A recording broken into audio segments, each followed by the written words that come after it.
하고 또 기회를 최대화하는 그런 교육 정책과 전략이 필요할 거라는 생각이 듭니다. 그러기 위해서 먼저 우리의 현실을 좀 냉정하게 짚어봐야 할 필요가 있을 텐데요. 백 실장님과 박 교수님께 그래서 여쭙겠습니다. 말씀 중에도 조금 나오기는 했습니다. 광주와 전남의 특성이 다르고 교육 체계가 굉장히 다르게 구축돼 왔다 이런 말씀 주셨는데요. 우선 가장 큰 교육의 차이 어떻게 보시는지 먼저 박 교수님. 전남 같은 경우는 지역에 한 명이 있어도 학교를 운영하거든요. 예. 네. 그 학생을 위해서 교사들이 교육과정을 설계하고 또 운영하고 지역과 연계해서 또 지자체가 직접 많이 교육에 협력을 하고 있어요. 실제로 네. 보면. 그래서 제가 해남 교육청과 진로 캠프나 공동교육과정 운영할 때에 기부재단이 직접 와서 2박 3일 동안 캠프를 어떻게 운영하고 아이들에게 그걸 어떻게 더 보급하고 일반화할 수 있을지 고민한 다음에 작년 12월에는 해남교육청 전체 학생들을 면담, 진로 진학 상담을 했어요. 저희 대학원생들 15명 한 1,000명을 한 달 동안 네. 그렇게 이제 촘촘한 교육, 맞춤형 교육을 굉장히 지향하고 실현하고 있고 또 이제 광주 같은 경우는 무엇보다도 대학 인프라 그리고 문화예술 인프라가 굉장히 탄탄하게 구축되어 있고 공교육과 사교육이 기반이 잘 조성되어 있어서 또 교육청도 굉장히 협력하고 계시기 때문에 이런 부분들을 격차를 인정하면서 교육 자체의 자율성을 높여가는 게 굉장히 중요하다고 생각합니다. 네, 백 실장님은 광주와 전남의 교육 체계의 차이, 가장 큰 차이 어떻게 보시는지요? 40년의 시간 동안 굉장히 많은 부분이 체질적으로 달라져 있습니다. 앞서서도 언급했던 것처럼 그리고 앞에서 또 교수님께서 이야기해 주신 것처럼 공교육의 지원 방법이라거나 여기에 이제 전남 같은 경우에는 각 시군이 굉장히 유기적으로 많이 결합되어 있는 부분들을 또 확인을 할 수 있습니다. 그만큼 좀 절박함 이런 것들을 좀 많이 느껴지기도 했고요. 그 다음에 이제 그 교육 인프라 부분들 이 부분도 이제 마찬가지일 것이고 이게 또 학군의 문제라거나 또 각 교육청에서 그 지원청을 운영을 한 방식들, 교육 행정의 시스템에서도 굉장히 구조적으로 왜냐하면 광주는 집약적으로 되어 있고 전남은 너무 넓은 환경에서 하고 있기 때문에 이런 구조적인 면에서도 좀 차이가 많이 큽니다. 네, 말씀 주신 것처럼 광주는 아무래도 밀집형, 도시형 교육 체계가 잘 발달돼 있고 반면에 이제 전남은 농산어촌이 많기 때문에 그렇습니다. 소규모 학교라든지 뭐 이런 게 이제 잘 돼 있게 이렇게 좀 특성이 다르다. 예, 이제 누구나 좀 익히 알만한 내용인데요. 그래서 이제 이런 질문들이 많더군요. 이정선 교육감님, 제가 이제 커뮤니티나 주변의 학부모님들 통해서 듣는 바로 가장 궁금해하는 거는 광주 전남이 하나로 통합이 되면 학군 간에 이렇게 각각의 특성이 다른데 학군 간의 이동이 자유로워져서 또 거기에 따른 유불리가 있지 않겠습니까? 예. 그거를 또 궁금해하기도 하시더라고요. 이 학군 문제가 굉장히 초미의 관심사입니다. 근데 일단 특별법에는 그 학군은 현행대로 유지한다. 다만 통합 교육감이 추후에 조정한다. 이렇게 지금 특별법에는 명기가 되어 있습니다. 그래서 대도시 쏠림 현상을 막기는 막아야 할 것 같기도 하고 네. 동시에 지역 소멸과 지역에 특화되어진 프로그램을 만들어서 지역도 살아야 될 것 같기도 하고 그래서 오히려 광주에서 전남으로 이 학생들이 학교를 가는 이 전남의 아이들이 광주로 오는 것이 아니라 광주의 아이들이 전남으로 가게 하는 방법을 좀 만들어 보면 어떻겠는가. 그거란 방법들을 만들어서 대도시 쏠림을 줄여주는 것도 한 방법이겠다. 근데 현행으로서는 일단은 그 자기 학군에서 학교를 다녀야 하기 때문에 광주의 학생이 멀리 신안에 이런 학교로 이 학교를 다니거나 하는 일은 지금으로서는 없을 것이다. 다만 광주의 근교에 있는 그렇죠. 이런 네. 근교의 학교는 공동학군제를 활용을 하면서 더군다나 이제 이 전남 쪽에다 더 많이 지원을 해서 특화시키고 명품 학교를 만들면 오히려 광주에 있는 대도시 주변에 광주 주변에 있는 학생들이 전남으로 이렇게 이동을 하지 않겠나 이런 희망을 갖게 합니다. 뿐만 아니라 이제 농어촌 같은 경우에는 도농 복합 학군제를 좀 활용을 해서 네. 도농 학군 복합제 이 학군제를 하게 되어지면 농어촌에 있는 여기에 뭐 아토피랄까 숲체험 학교랄까 친환경 뭐 학교랄까 뭐 이러한 생태 학교랄까 이러한 것들을 할 수 있도록 지원을 하고 이 도시의 아이들이 와서 여기에서 배울 수 있도록 해주는 그러한 도농 통합 학군제를 운영하는 것도 한 방법일 것 같고 공동 교육과정을 운영해 가지고 조금 왕래를 교류를 하게 하는 것도 한 방법일 것 같은데 네. 지금으로서는 본인의 이 자발적인 의사가 아닌 한 대도시 주변을 제외하고는 공동학군제 운영은 아직까지는 없다. 그러니까 그게 기본 원칙이기는 하되 그렇습니다. 통합 교육감의 뭐 추후에 결정한다. 추후의 결정이 지금 포함되어 네네. 있는 거죠. 네네 그렇습니다. 쏠림 현상 얘기하셨으니까요. 김대중 교육감님의 의견도 궁금해지네요. 예, 쏠림 현상을 가장 걱정할 것은 전라남도 교육이라고 보는데요. 전라남도 안에서도 도시가 있고 농촌이 있습니다. 그런데 이미 우리 교육이 이제 하나의 교육, 뭐 입시 교육이랄지 그걸 목표로 하는 그런 교육만 하게 되면 그런 일이 벌어질 수도 있는데 이미 앞으로의 교육은 다양화되고 특성화되는 교육이어서 다양화하고 특성화하려면 맞춤형 교육을 해야 되거든요. 그런 측면에서 보면은 광주의 교육의 장점이 있고 또 전남의 교육의 장점이 어느 정도 정착이 되어 있습니다. 네. 그래서 이러한 장점들을 잘 살려서 이제 교류를 하게 되면 오히려 큰 시너지 효과가 난다는 생각이 있고요. 네. 이게 너무 넓어져 가지고 걱정하시는 분들이 있는데 우리보다 훨씬 큰 서울시, 경기도도 다 잘하고 있습니다.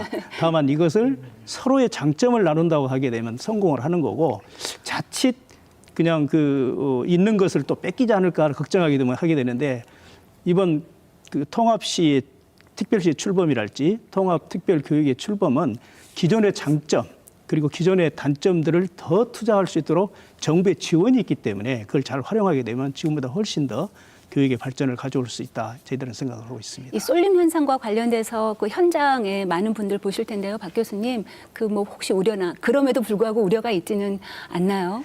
우려는 당연히 특성화 고등학교라든가 AI 뭐 특성화 고등학교 해남에 당연히 생기겠죠. 그리고 기타 지금 잘 운영되고 있는 특성화 고등학교의 정보가 강주에 또 공유됐을 때에 그 수요나 행정적인 어려움들, 민원 이런 것들도 증대될 수 있어요. 그런 부분에 대해서 시뮬레이션 해보고 다양하게 이렇게 민원이 발생하지 않도록 하는 게 중요하다고 봅니다. 네, 우리가 쏠림이라고 약간 추상적으로 얘기를 했습니다만 쏠림이 일어나면 사실은 통폐합으로 폐교로 이어질 수 있는 그런 수순이 또 기다리고 있단 말이죠. 그 그렇습니다. 관련돼서는 또 어떤 대책이 있으신가요? 예, 이제 작은 학교가 가장 많이 이제 생겨서 폐교랄지 통폐합을 가장 직면하고 있는 데가 이제 전라남도 농산어촌이 많은 전라남도 교육이 아니겠습니까? 네. 그런데 가급적 일면에 1학교를 유지하려고 합니다. 일면에 1학교 정도 없어지게 되면 지역은 소멸하게 되는 거거든요. 그래서 그 작은 학교를 특성화하고 또 미래 교육을 먼저 하면서 그 학교 학생 수를 늘리고 있습니다. 굉장히 눈물겨운 그 학교를 살리기 위한 노력들을 하고 있는데 이제 수도권으로부터 하는 농산어촌 유학이랄지 심지어는 이제 외국에 있는 유학생들을 받는 방법까지 동원해 가면서 학교를 살리고 있는데 이번에 이제 그 특별시 교육을 하게 되면 네. 지금에 있는 제도보다 훨씬 더 많은 예산이랄지 교원 정책이랄지 교육과정의 정책들이 지원이 되기 때문에 지금 우리가 특별시를 우리가 출범하게 된 목적은 수도권과의 균형 발전을 위한 거 아니겠습니까? 네. 그런데 우리가 지원받는 걸 가지고 광주와 전남도 균형 발전이 필요한 이 안에서도 있습니다. 네. 그래서 거기에 더 많은 투자를 하기 때문에 오히려 교육의 질적인 성장이 된다 이런 생각을 갖고 있고 걱정들을 많이 하시는데 그것은 저희들이 서울시와 거의 버금가는 특별시 교육을 할 수 있기 때문에 지금보다는 훨씬 더 발전하는 것이 확실하다 저는 그렇게 말씀을 드립니다. 예. 백 실장님도 뭐 관련돼서 주실 말씀 있을 것 같은데요.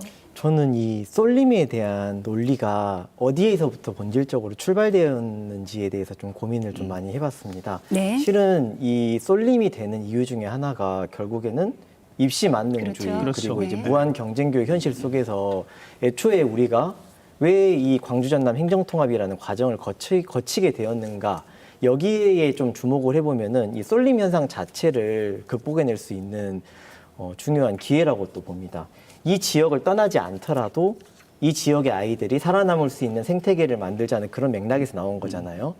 뭐 1등이거나 뭐 점수를 잘 받은 친구들은 뭐 서울로 가고 막 이렇게 하고는 있지만은 그 저변에는 끝까지 해보려고 애쓰고 노력하는 이런 학생들을 찾아내는 거.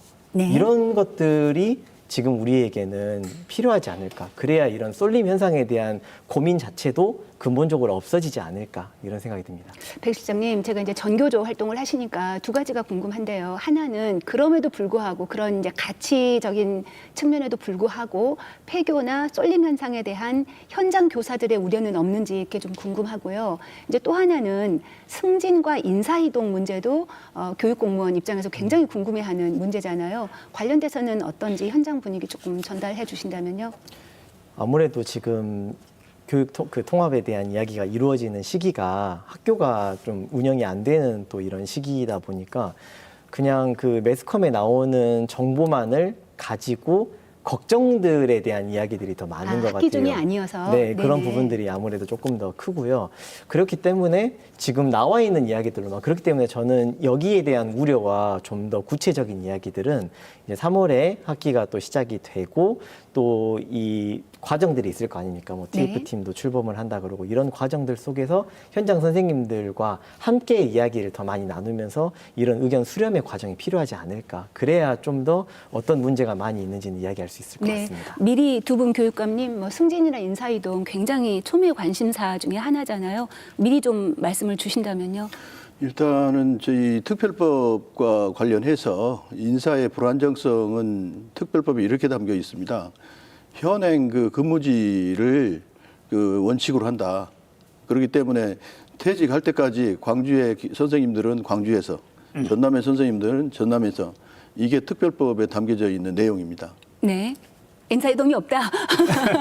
특별법에 대한 전남은- 내용이 네, 저는 네. 이제 그 많은 선생님들께서 이야기를 주는 부분들이 뭐냐면요. 특별법에 이렇게 나와 있지만 이 몇 줄의 인사특례로 막을 수 있을까에 대한 걱정들이 굉장히 많고요. 무엇보다도 지금 이 특별 법안을 의견하고 논의하는 분들이 이제 교육감님들을 포함을 해서 임기가 있는 정치인들이 네. 하고 있잖아요. 그러다 보니까 향후의 정치 지형이라거나 어떻게 바뀔지 모르는 불확실한 상황 속에서 현장 선생님들이 이 한 줄만 믿을 수 있느냐 이거 가지고 인사 안정성과 삶의 기반이 정말 보장될 수 있는가 여기에 대한 의심의 눈초리를 보내고 있는 거죠. 그렇기 때문에 앞에서 이 과정에서 선생님들은 일방적으로 이야기를 들었기 때문에 과연 이걸 믿을 수 있을까? 여전히 있는 거는 저는 사실이라고 봅니다.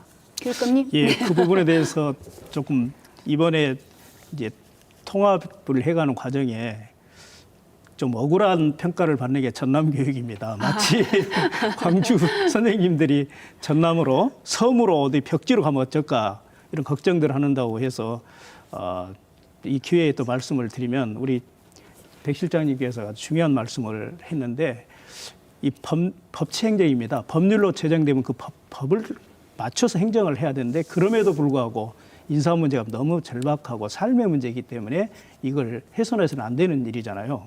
근데 전남은 전남대로 40여 년 동안 그 인사의 원칙이 정착이 돼 있습니다. 전보랄지 승진이랄지 이런 정착이 되고 광주는 광주대로 네. 정착이 돼 있는데 그것을 어떤 그 통합 교육감이 들어선다 하더라도 그걸 그 어떤 자의적으로 바꿀 수가 없어요. 네. 이미 정착이 되고 법률이 이렇게 돼 있기 때문에 또 한 가지 지금 그 광주 우리 선생님이 전남으로 섬으로 발령된가 어쩐가를 걱정을 하시는데요.